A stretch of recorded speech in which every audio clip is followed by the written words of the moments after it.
So, partial derivatives. All right. So if we were going to say, let's say what is the partial derivative of some function of two variables with respect to x,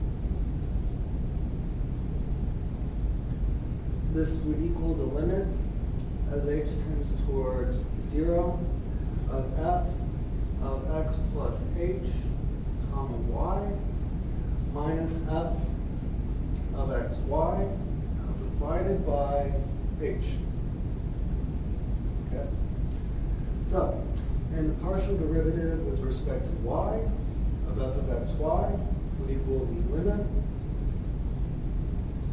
as h tends towards 0 of f of x y plus h minus f of xy divided by h.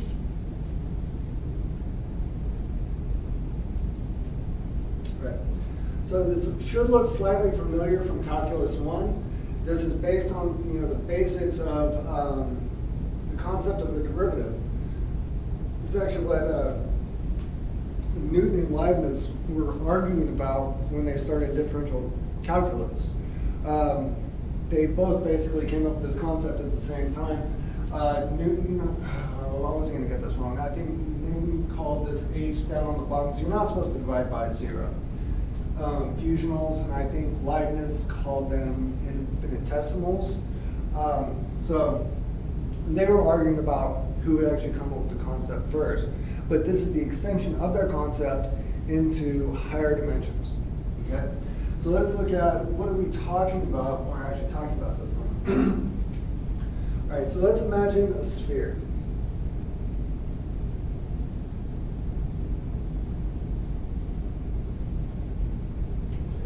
X direction, Y direction, and the Z direction. Take that point up there.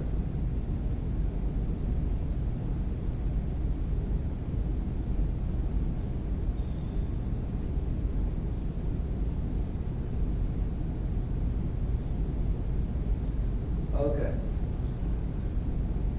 So, if I'm talking about the partial derivative with respect to x, you have to imagine that h is going to 0. So h is getting closer and closer to that point. So we're talking about the changing in the direction of x, of the surface. And remember that the partial derivatives themselves are all about tangent lines. So that would be the tangent line in the x direction. That would be f sub x. And so if I consider f sub y, okay, this is me changing in the y direction. So I take that point right there, and that's going to be tangential to the y direction pointing in that direction. So this is f sub x, and that would be f sub y. Okay? All right. So let's actually calculate some of these things. So let's say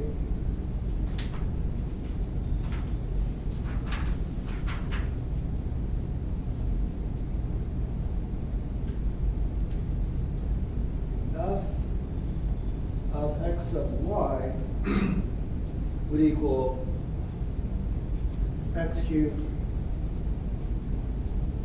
sine y. Right.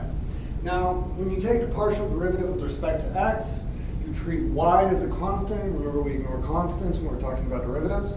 And when you take the partial derivative with respect to y, you ignore the x's, and you're just taking derivatives with respect to y.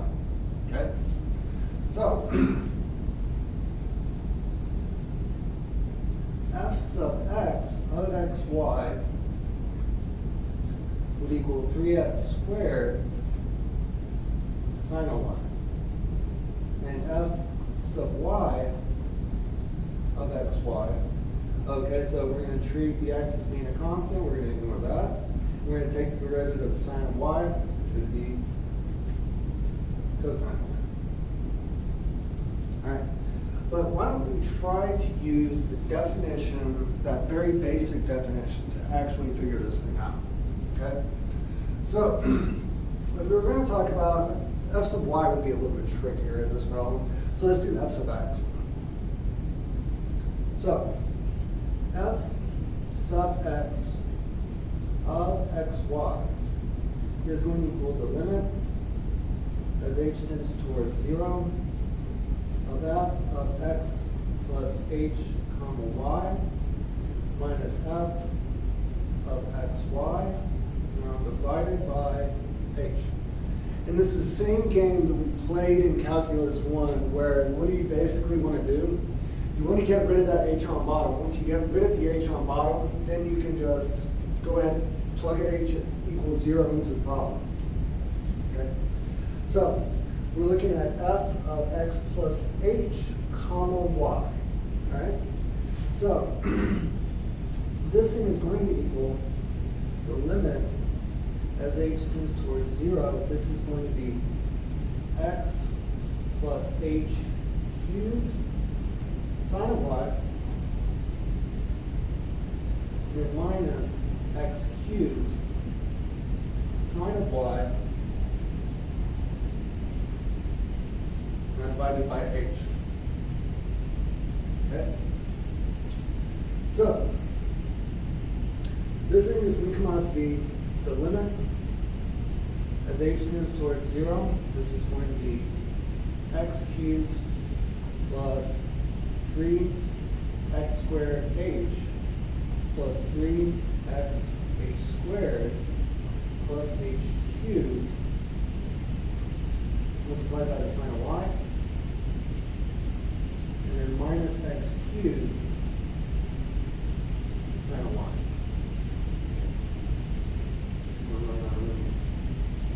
All of that divided by h. Okay, I am going to run out of room on this thing.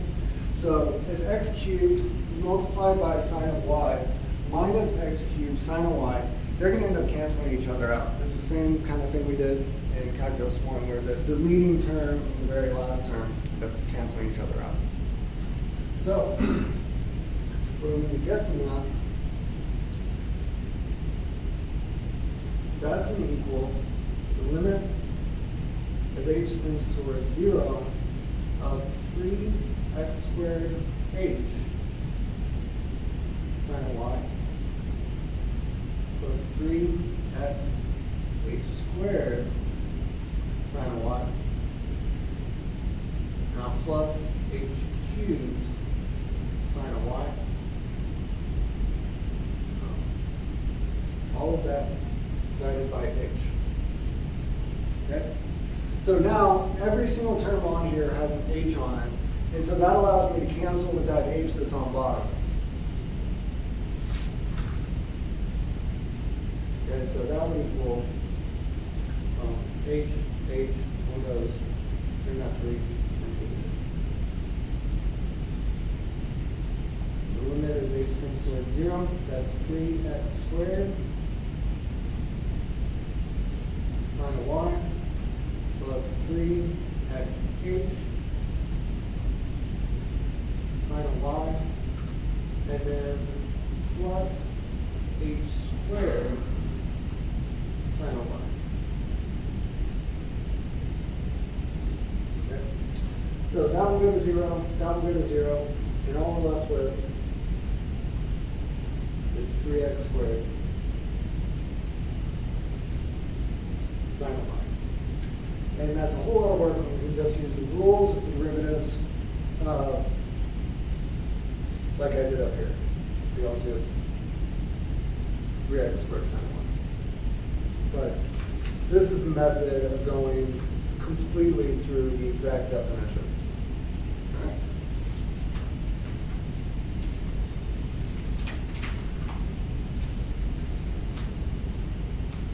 Okay. Well, we don't have to use x's and y's. So let's say u of r theta is is going to equal sine of r cosine of beta. Okay, that's fine. And we will be getting into polar coordinates later in the semester. We'll get into polar coordinates, and then we'll get into the spherical and cylindrical coordinates in this class. Okay. So let's say we were looking for the partial derivative of u with respect to r. Okay, so we're going to have to obey the chain rule. So the first thing we do is take the derivative of that sign. So that would be cosine of r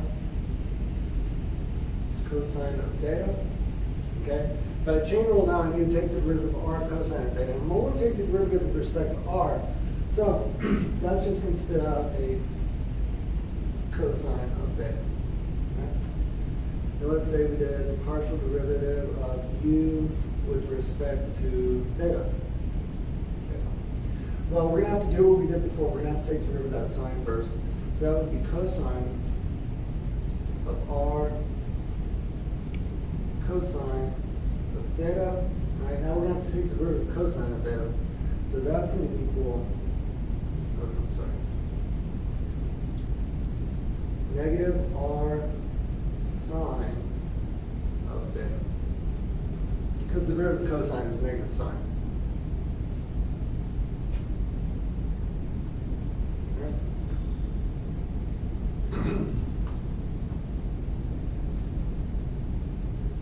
All right, let's try another one. Let's go back to x's and y's. So let's say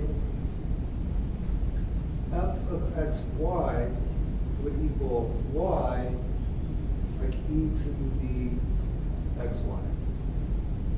Okay. Well, f sub x of xy. Okay.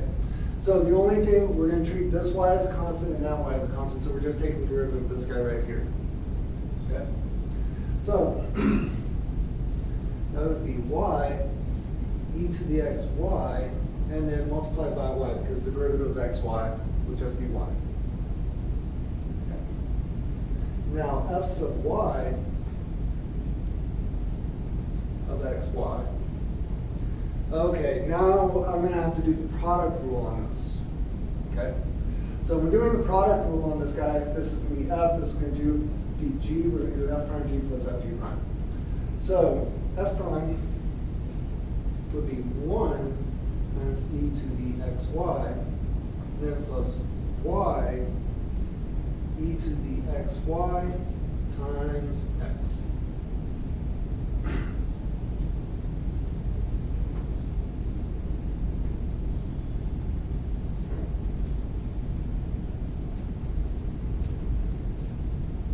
Okay.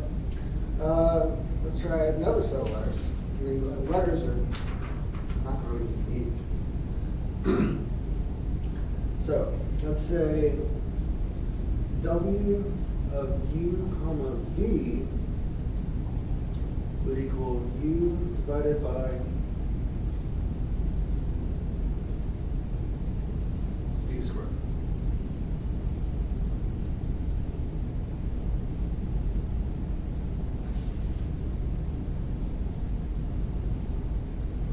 Okay. So, say w sub u of u comma v. Well, u is on top, so the derivative of that is just going to be 1 divided by v squared. Okay? And then w sub v of uv. Okay? So now I'm just taking the derivative of v portion right here. So if I have 1 divided by v squared, you can think of that as v to the negative 2 power. So what is that going to do when I take the derivative? So you're looking at u as being a constant. And so when I'm taking the derivative of 1 divided by v squared, that's v to the negative 2. So what's it going to do? It's going to spit out a negative 2, and it's going to drop that exponent down to negative 3. So this would be negative 2u divided by v cubed.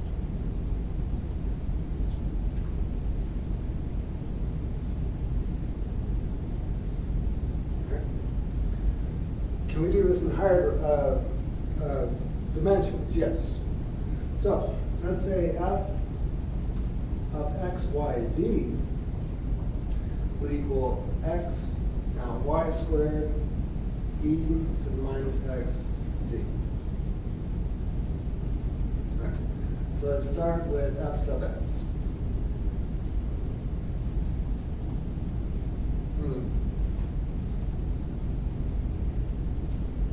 Well, I've got an x right here, and I've got an x involved in this function right here.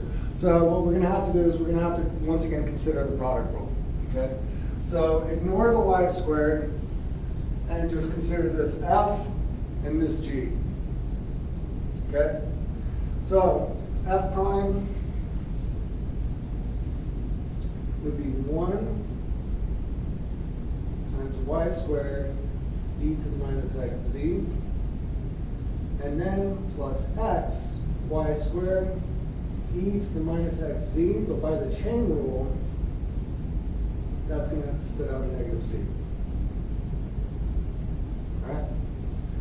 Now f sub y of x, y, z. Okay, so I'm just taking the derivative of the y squared at this point. So that's going to equal x times 2y e to the minus x z, and f sub z of x, y, z. Okay, so that's, we're going to ignore the x and y squared, so that's x and y squared, then e to the minus x z. What's that going to have to do? It's going to have to spit out a negative x.